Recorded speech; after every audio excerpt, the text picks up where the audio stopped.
Est-ce que vous avez une question à poser à M. Moumouni Zoungana, à M. Karim Diallo ou à M. Dassé Bendouté? Vous êtes libre, l'émission vous appartient ce soir. Allez-y.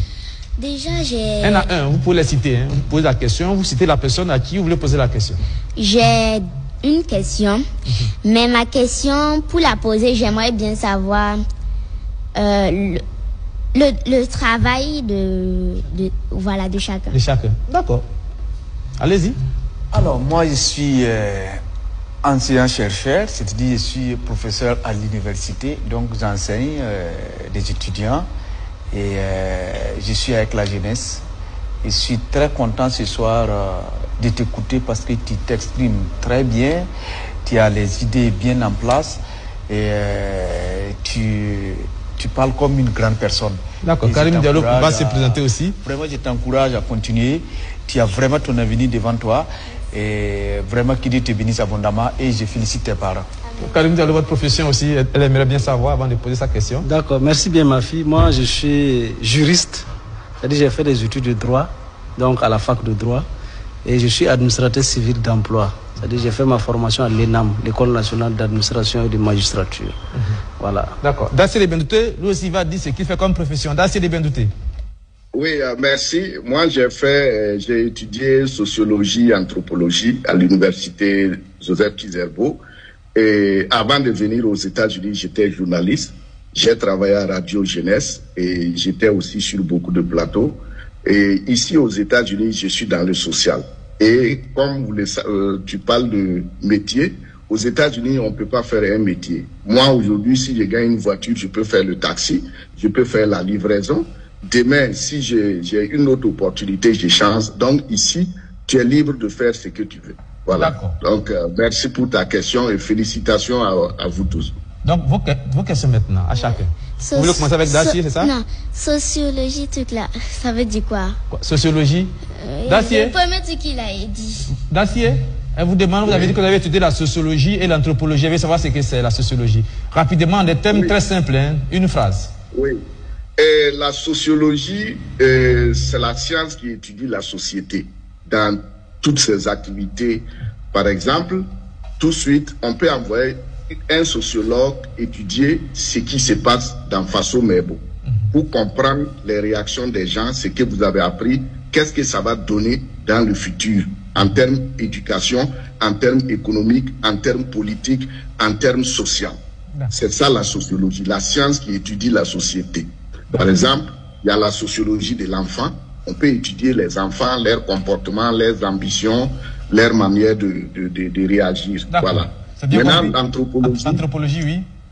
C'est la science qui étudie l'homme, l'homme dans sa culture. Par exemple, tu t'appelles Savadogo. Si on regarde bien, ça a des origines gnognossé. On peut étudier les gnognossé parce qu'on dit que c'est des gens qui maîtrisent la foudre. Comment les gnognossé font les masques.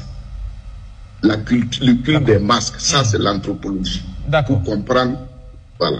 C'est bien compris. C'est bien compris, ça va? Vous savez tous ce que tout le monde fait. Donc vous pouvez poser les questions maintenant. Bon, je ne vois pas s'il y a un rapport, mais quand même je vais poser. Et si quelqu'un peut me... Ce sont des intellectuels, ils vont vous répondre. Oui. Allez-y. Dans ma question était que, pour mon souhait, comment puis-je faire pour l'exaucer? Comment puis-je faire pour exaucer vos souhaits? Oui. C'est ça? Oui. Comment vous pouvez faire pour exaucer vos souhaits? Le souhait pour un espace sur les 45 provinces. C'est-à-dire que pour vous, enfants, vous voulez que dans les 45 provinces 47 provinces du Burkina Faso, pardon, merci de me corriger, c'est gentil. Voilà, il y a, vous voulez qu'on installe des sites comme celui du camp Vacances Faso Mebo, pour permettre aux enfants qui vont à l'école et ceux qui ne vont pas à l'école de pouvoir aller apprendre. J'ai bien compris ça ou bien j'ai mal compris? Un peu mal. Oui, expliquez. Parce que ce que je veux dire, c'est que déjà, comme le camarade capitaine Ibrahim Traoré veut encore augmenter les sites de Faso Mebo. Tout à fait. Sur les provinces, les régions, ce que je veux, quand tous ces sites-là seront déjà faits, qu'il y ait un espace dédié aux enfants et aux jeunes pour que même ceux qui ne partent pas à l'école, ils puissent aller là-bas et apprendre un métier. Mais pour l'instant, un peu comme le site de Ouagadougou, de Faso Mebo, on peut chercher un espace là où les enfants pourront aller et apprendre. Et aussi sur le site de Bobo, j'ai entendu que son Excellence le capitaine Ibrahim Traoré avait donné 700 engins à Faso Mebo, et dans ces régions ou dans ces provinces aussi, on pourrait faire cela. C'est là, d'accord. Rapidement, vous avez chacun droit à 2 phrases pour répondre à sa question. On est très en retard. Ils vont vous répondre. Allez-y. C'est d'abord, je suis très content qu'elle ne pense pas à elle seule, qu'elle pense aux autres enfants, surtout ceux qui ne sont pas à l'école. Ça montre que l'immersion patriotique a été une réussite. Et ça montre aussi que c'est un enfant, non seulement elle est perspicace, mais aussi un enfant très sage, très bien éduqué. C'est celle qui... Et chaque père aurait voulu avoir un enfant comme allez, répondez à ça question maintenant. Je pense que ton idée sera réalisée parce que nous avons, dans toutes les communes, on a des maires. Et je pense que, comme Diallo l'a dit, si on arrive à décentraliser la chose, et les communautés à la base, notamment les différentes mairies, et chaque mairie peut avoir cette idée-là, pour que les enfants de la commune puissent avoir un espace où, en tout cas, ils vont se développer seulement. Donc ça, ce n'est pas de la mer à boire. Merci. Karim Diallo. Oui, ben, c'est dans la même lignée. C'est pour dire qu'en fait, si le portage institutionnel est fait au niveau des collectivités territoriales, ça permet à chaque commune, qu'elle soit rurale ou urbaine, de mener donc l'immersion patriotique dans la limite de son ressort territorial. Et là, c'est possible parce que là, ça va impacter au plus les Burkinabés qui sont dans les contrées les plus éloignées de notre pays. Et ça permet de continuer, en tout cas, à animer la fille patriotique. Et ça va être un creuset où les jeunes vont apprendre l'histoire politique et institutionnelle de notre pays. Ils vont apprendre des métiers, comme elle a si bien dit, et ainsi de suite. Je pense qu'il faut aller dans ce sens parce que c'est un mouvement d'ensemble. Et donc, il faut travailler à impliquer l'ensemble des Burkinabés. Et chaque fois qu'on aura des difficultés pratiques, on va réajuster pour aller de l'avant. Dassé de Bendouté. Oui, je pense que d'abord, la première des choses, il ne faut jamais te décourager. Et là, tout de suite, tu parlais que tu as échoué une première fois. Il faut le faire plusieurs fois. L'échec donne des leçons. Voilà. Déjà, tu as compris où est la faute. Prochaine fois, tu vas corriger ça. Donc, ça, c'est la première des choses. Deuxième des choses, tu as déjà réalisé ton souhait. Parce que ta présence sur ce plateau, déjà, va inspirer beaucoup d'enfants. Peut-être demain, si BF1 veut organiser un truc comme ça, on ne pourra même pas accueillir les enfants parce que chacun va vouloir venir parce que les enfants, en te voyant à la télé parler comme ça, ils sont fiers. Et ils aimeraient peut-être faire comme toi. Donc, c'est déjà une réussite. Tu as bien communiqué.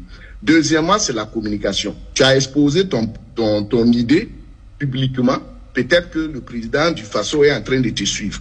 Après, il va dire, la Savadogo a proposé une idée, je vais prendre ça en compte. Et je pense que c'est comme ça on réussit son souhait. Tu as communiqué, tu t'es déplacé, tu as l'idée et nous tous on en parle. Donc c'est déjà un succès. Maintenant sur le terrain ça va se réaliser parce que effectivement Faso Mebo va se décentraliser au fur et à mesure que on cotise de l'argent et que on prend cet argent pour payer le matériel. Tout est déjà programmé, mais ça va étape par étape. Voilà. On espère un jour que tu vas en tout cas aller encore dans d'autres sites et tu seras un modèle pour les futurs enfants de Camp Faso Mebo parce que déjà tu es une leader. Vous deux, vous êtes venus nous présenter les résultats. Donc vous êtes déjà des leaders. Demain, vous pouvez aller encore sur d'autres sites pour sensibiliser. Donc félicitations à vous encore. D'accord. Par laquelle des réponses vous avez été convaincu? Quelle réponse vous avez le plus convaincu? Si c'était tous les trois, dites-le, il n'y a pas de souci. Bon, peut-être celle de tonton Dacier, oui. Dacier. Mais on m'a dit oui, mon vœu va être souhaité. Mais comment je vais le savoir? Est-ce que je dois aller déposer des demandes de fonds, machin, tout comme ça? Ah, vous voulez vous-même participer à ça, hein? C'est ça? D'accord. Je pense qu'on va vous permettre peut-être de prendre la tâche avec des personnes qui sont chargées de cette situation-là. Et puis, vous allez vous-même y veiller à ce que ça puisse se réaliser, ce souhait-là. Peut-être dans quelques années, on pourra venir avec nos caméras, vous filmer en train d'aller visiter ces différents sites-là dans les 47 provinces. C'est ça, hein, 47 provinces du Burkina Faso. Merci d'être venue, mademoiselle Savadogo.